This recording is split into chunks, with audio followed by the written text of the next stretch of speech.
Jésus est en train de donner les grands secrets à ses disciples. Il leur dit, quand vous priez, dites Père. Amen. Quand on te dit, quand tu pries, il faut dire Père, ça veut dire qu'il ne faut pas dire autre chose. Les disciples qui savaient déjà prier ont posé la question à Jésus, apprends-nous à prier. Et Jésus leur a donné son secret à lui. Pourquoi? Parce que les Juifs, eux, lorsqu'ils priaient, voilà ce qu'ils disaient. Ils disaient le plus souvent, Éternel, mon roi, oh Yahvé Jireh, El Shaddai. Ils disaient tout ça. Maintenant, Jésus vient leur dire, quand vous priez, dites Père. Est-ce qu'on est ensemble? Ça ne veut pas dire qu'il ne faut pas dire Dieu. Ça ne veut pas dire qu'il ne faut pas dire l'Éternel. L'Éternel, c'est Dieu. Yahvé Jireh, c'est le Dieu qui pourvoit. Tout ça, c'est bon. Mais si tu veux que ça marche plus, il faut choisir de dire Père. C'est-à-dire, un chrétien, lorsqu'il prie en disant Père, a plus de résultats qu'un chrétien qui prie Dieu en disant Oh Dieu. Est-ce qu'on est ensemble? Parce qu'il y a quelqu'un, son cœur a commencé à discuter, dire ah bon. Mais c'est pour ça qu'il y a des problèmes. Dieu ne t'exauce pas au-delà de tes attentes. Parce que quand toi tu pries, oh Éternel, mon Dieu, mon roi. Pourquoi Jésus dit quand vous priez, dites. Tu vois la forme impérative. Il n'a pas suggéré une expression. C'est un ordre. Faut dire. Si tu veux que ça marche, dis. Dis avec moi, papa.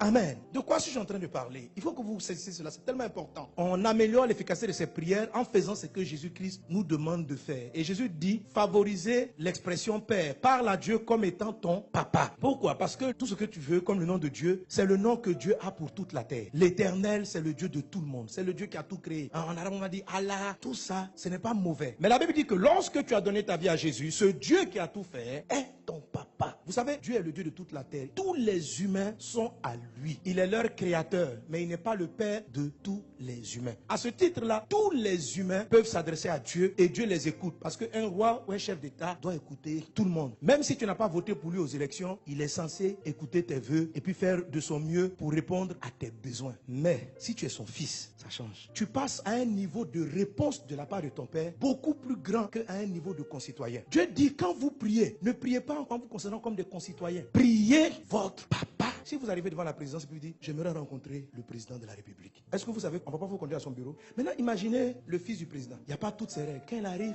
je veux voir papa. Quand il a prononcé le mot, je veux voir papa. La secrétaire dit, hey, il est dans le bureau ou bien il est occupé. Elle ne peut pas te dire, prends rendez-vous. Elle n'a aucun pouvoir sur toi. Quand vous êtes fils, vous êtes prioritaire. Vous n'êtes pas tout le monde. Jésus dit, il y a des anges sur le chemin de votre prière. Mais quand vous priez, il faut que les anges sachent que ce n'est pas un humain normal qui prie. C'est le Fils de Dieu qui parle. Quand tu as donné ta vie à Jésus, Dieu t'a donné ce privilège. Tu dois dire, mon papa.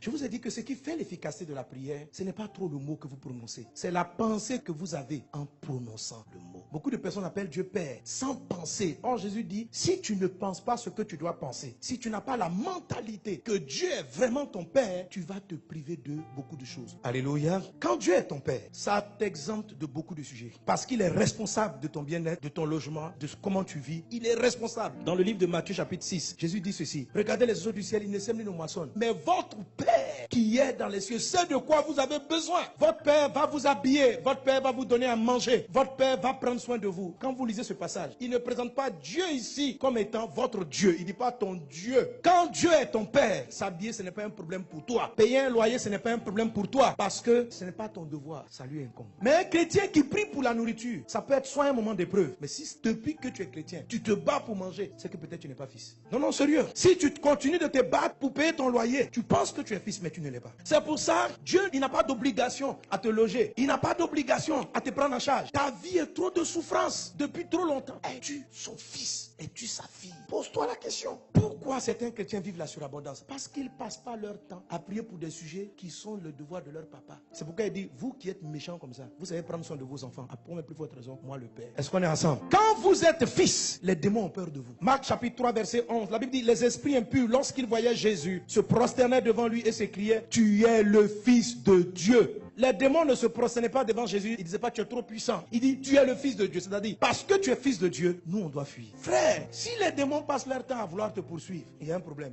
Être fils, c'est trop puissant. Ça t'évite de passer des heures dans des combats spirituels inutiles. Toi, toute ta vie, c'est chasser des démons seulement. Il y a 2 ou 3 démons qu'il faut toujours tailler, ça c'est de temps en temps. Mais quand même, toute ta vie, chasser les démons. Après, tu es épuisé. Tu ne peux pas prier pour les vrais sujets. Est-ce qu'on est ensemble? Et même certains dont Dieu est vraiment le Père, Satan va tout faire pour que vous doutiez que Dieu est votre Père. Parce qu'il sait que si tu n'es pas conscient, tu n'auras pas de certaines attentes en ce qui concerne ta santé. Tu vas trouver normal, par exemple, d'être malade. Tu vas trouver que c'est une épreuve d'avoir des loyers impayés pendant 10 ans de ta vie. Dès l'instant où tu n'admets pas, tu peux être la fille de Dieu, mais tu n'en es pas conscient. Il y a trop de choses que tu vas tolérer dans ta vie qui sont anormales. Quand Satan est venu tenter Jésus, dans 2 des tentations sur les 3, il était en train d'essayer de faire douter Jésus de qui est son Père. Il dit ceci: si tu es le Fils de Dieu, transforme cette pierre en pain. En quoi est-ce qu'un caillou qui devient du pain fait de moi un fils ou fait que je ne suis pas fils? Qu'est-ce que ça a à voir? Ça n'a rien à voir. Si Jésus transformait la pierre en pain, il venait dans son cœur de douter parce qu'il voulait se prouver qu'il était fils de Dieu en faisant un miracle. Quand Satan vient te tenter, la première tentation, ce n'est pas de te tenter pour que tu commettes l'impudicité ou l'adultère. C'est de te faire douter de qui tu es en Christ. Et beaucoup de chrétiens sont affaiblis, ont une vie chrétienne passable, médiocre, ont trop de problèmes qui ne sont pas résolus parce que cette première tentation du diable a fonctionné avec eux. Ils ne savent plus qui ils sont réellement. Et quand vous ne réalisez pas, vous êtes vaincu. Déjà, vous avez perdu 80% de la bataille. C'est pourquoi c'est la toute première tentation. Il n'a pas dit, oh, il faut commettre impudicité. Non, non, non. Il n'a pas dit, ah, il faut mentir. Il faut douter de qui tu es. Si tu as fait ça,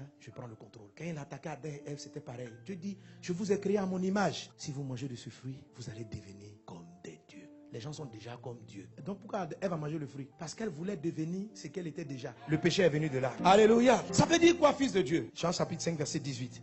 À cause de cela, les Juifs cherchaient encore plus à le faire mourir. Non seulement parce qu'il violait le sabbat, mais parce qu'il appelait Dieu son propre Père. Dire que Dieu est ton propre Père, ça fait quoi? Ça signifie que toi et Dieu, vous êtes égaux. Amen. Il y en a, ça gêne. Oh, je suis là, je serai égal à Dieu. Égal à quoi? À qui? À Dieu. Oui, tu es égal à Dieu. C'est pas parce que c'est un nouveau qu'il a dit. C'est ta propre Bible. C'est même pas une interprétation du texte. C'est ce qui est écrit littéralement. Dire qu'on est fils de Dieu, ça signifie qu'on est égal à Dieu. Égal à Dieu, ça ne veut pas dire que tu es Dieu. Ça signifie que vous êtes de la même espèce. De quoi s'agit-il en fait? C'est très simple. Si quelqu'un vient te dire, ma chère n'a mis bas, est-ce que la question que tu poses, ah bon, c'est un oiseau ou c'est un chat? Est-ce que c'est la question que tu poses? Tu vas juste demander, est-ce que c'est femelle ou c'est mâle? Mais pour ce qui est de l'espèce, la question ne se pose pas. Est-ce qu'on est ensemble? Toutes les créatures que Dieu a mises sur la terre ne sont pas les fils de Dieu. Dieu a créé les anges. Les anges ne sont pas ses fils. Il y a une différence entre engendrer et puis créer. Vous êtes des fils parce que vous avez été engendrés. C'est-à-dire que vous êtes des dieux. J'avais dit vous êtes tous des fils du... Vous êtes des dieux, pourquoi? Parce que vous êtes des fils du Très-Haut. Cependant, ça veut dire Dieu même est désolé. Il dit cependant, vous mourrez comme des hommes. Vous tomberez comme un prince quelconque. Ça veut dire normalement tu n'aurais pas dû avoir les maladies que tes voisins ont. Tu es fils de Dieu, mais tu es malade comme eux. Tu ne peux pas le loyer comme eux. Tu as les mêmes problèmes que eux. Tu es dans la galère comme eux. Tu meurs comme eux. Pourtant, je t'ai dit, tu es mon fils. Ta vie a trop de souffrance. Que Dieu t'aide à être fils.